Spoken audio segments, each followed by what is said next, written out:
What's going on? Welcome back for another edition of Gen Sports Corner. It's your boy Jen, back at you for 5/12/2019. Happy Mother's Day, first and foremost, to all the mothers out there, taking care of their kids and being good role models. I want to give a shout out to all the mothers out there, my grandmother, my aunts, my mom. It's enjoy your day. You earned it. I just want to give you guys a little preview and breakdown of Game 7 of the Sixers Raptors series. But before we get into that, I didn't see the game, but, you know, hey, shout out to Rip City for pulling out to win against the Nuggets. 100-96, man. I didn't think they were going to pull out the win in this series, but they got it done, man. I actually picked Denver as my dark horse to go to the NBA Finals. That didn't end up happening, but I'm really excited and interested to see the matchup between the Trailblazers and Golden State, because for some reason I just feel as though they match up very well. They've had it back and forth this year. They split the season series 2-2, and each time they've played, I feel as though Dame Lillard has been a problem for Golden State. So it's going to be very interesting to see how the series goes. So it should be a good one. And then on to the serious business, which is the Sixers playing in Toronto today.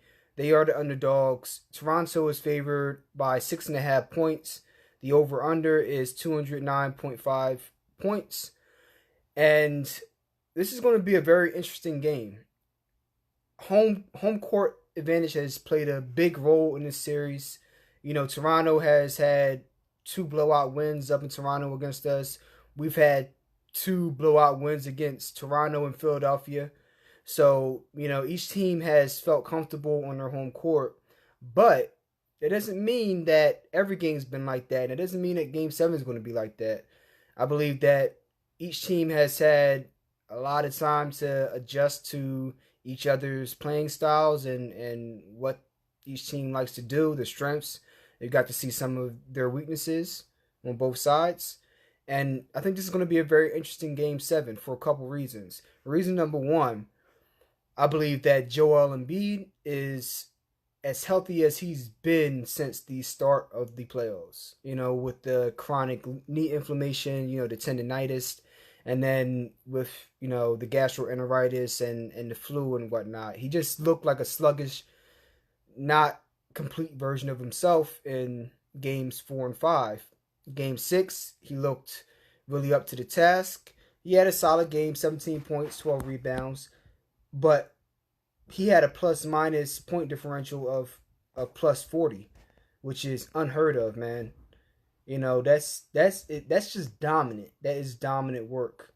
And I don't think you need him to even be that dominant to win the game, but if you get another performance like that from him, which is what we have come to expect out of him, the Sixers will win. If Joel Embiid is healthy and playing his game, Toronto has nothing for the Sixers.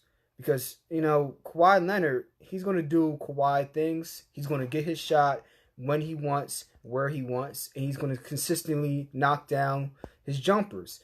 He's almost reinvented the art of the mid-range jumper, which is a dead art in today's NBA. But he gets to his spots and he gets shots that he's comfortable with. He's going to give you 30. I think for sure. It's just what he does. But the key is to have somebody to match that production. In particular, Jimmy Butler stepping up and having a big game. This is why he had all the time off during the season and the maintenance days and whatnot for these moments. And he's come up big in the playoffs, and he's shown you what he can do when you need somebody to carry the team. He's shown you that he can go out and make the big shots, perform in the big moments. He's just been everything and more. He's showing you why he deserves that max contract, because he comes up in the clutch moments. Now, I believe you're going to need him to offset what Kawhi is going to do on the offensive side of the ball for the Raptors. And if you have Jimmy Butler active, that's going to take more energy from Kawhi having to defend Jimmy Butler. And then beyond that, they don't have anybody that can deal with Joel Embiid when he's really on his game. Marc Gasol has done an admirable job, but I mean, Siakam, Gasol, Serge Ibaka, especially Serge Ibaka, they can't do anything with Embiid, and offensively, they're not giving the Raptors enough. I believe that Kyle Lowry will come out and have a good game, even though he hasn't showed up a lot in this series. I believe for some reason, whenever you say that somebody doesn't produce, that is the moment that they go against the grain and do exactly the opposite of what they've been doing the whole time. And I believe he's going to come out and have a good game, but I believe that a healthy Embiid, a on on his game Jimmy Butler are going to be able to give you more than Kawhi Leonard and Kyle Lowry. And then outside of those two, if JJ Redick and Tobias Harris have even average games, the Sixers just all around just have too much firepower. But it's going to be tough. Game 7, it's tough going into an opposing stadium in Game 7 and trying to get the dub. They're going to have to come out, play with pace, play with tempo, execute their game plan, and get on them early and often. The crowd's going to be what they're going to be. You have to feed off the negativity and use that to your advantage. Don't let that shake you up. Don't let that rattle you. Go in there, handle your business, and come out there with the dub. Because at the end of the day, the crowd can't shoot the shots for the Raptors. The crowd can't play defense for the Raptors. Only the Raptors can do that. So you have to go in there about your business and about your purpose. Other reason that I feel as though Philly has a good chance to win is because even though we haven't been good against the spread during the season, we've been undervalued against the spread in the playoffs.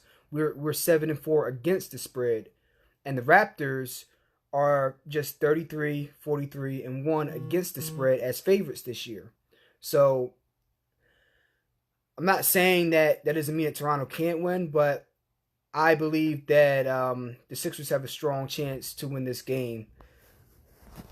But you really need Ben Simmons to show up and be aggressive. You have to have that consistency. You have to have that consistency in order to get past this team. So yeah, that's the way I see it. This is such a tough game to call because even though the Sixers are the better team 1 through 5 in the starting lineup, Toronto is playing at home and they have the momentum and the crowd behind them. Maybe not the momentum going into the game, but they have the crowd behind them, and they're not trying to get bounced out the playoffs again. They got swept in the playoffs the past 2 years to end their season. So there's just as much, if not more, pressure on Toronto to win this game as there is on the Sixers to win this series after all the hype and circumstance behind getting Jimmy Butler and Tobias Harris and putting this team together. So what's going on, cuz? Hopefully they can get it done. I've had to think on this long and hard. This has been so many different factors and variables going into who I think is going to win and why. I'm so torn over who I think is going to win.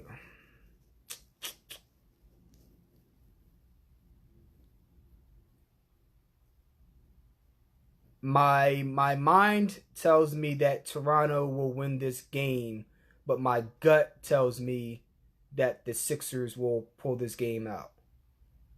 Logically, I would go with Toronto, but I feel as though the Sixers will pull this game out. And that's always the hardest part with predictions, especially in games like this, because logic and reason would tell me Toronto's going to go in there, with the home environment and get the dub. But I think the Sixers might pull this game out. And just like we saw with the last game with Rip City and Denver. And I had to look at the game, see the highlights because I didn't see it. But, from what I'm hearing, CJ McCollum went off and really willed his team to victory. Sometimes you can't see those things coming, man. It's just sports are unpredictable in that manner. So, hey, and that's the thing about making predictions. You make them, you stick with them. If you're right, cool. If you're wrong, cool. You can't be right all the time. I'm gonna go with the Sixers, even though I think the Toronto Raptors are gonna win. My gut tells me the Sixers, so I'm gonna pick Sixers. So let me know what you guys think, and hey, I'll talk to you guys after the game. Hopefully, it'll end up with a Sixers win, so I can enjoy my Sunday night. So that's it. So yeah, I'll talk to you people after the game, and thanks for tuning in. Peace.